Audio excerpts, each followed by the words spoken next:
খাগড়াছড়িতে সেনাবাহিনীর তত্ত্বাবধানে শুরু হওয়া রিজিয়ন কাপ ফুটবল টুর্নামেন্টে জয় পেয়েছে দীঘিনালা জোন।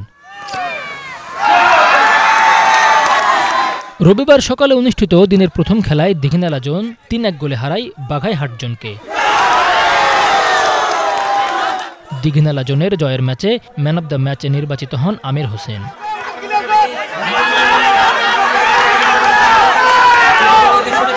দিনের অন্য ম্যাচে ড্র করে পয়েন্ট ভাগাভাগি করেছে লোগাং ও লঙ্গ দুজন। টুর্নামেন্টে খাগড়াছড়ি সেনা রিজিয়নের আওতাধীন ৭টি জোন অংশ নিচ্ছে। খেলা উপভোগ করতে স্টেডিয়ামে প্রতিদিন দর্শকের সমাগম হচ্ছে।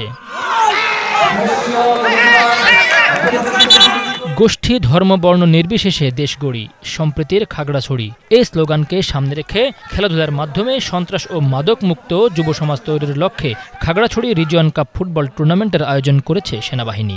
গতকাল শুরু হওয়া খাগড়াছড়ি রিজিয়ন কাপ ফুটবল টুর্নামেন্টের মিডিয়া পার্টনার দেশের অন্যতম satellite channel Banglavision. Banglavision news desk.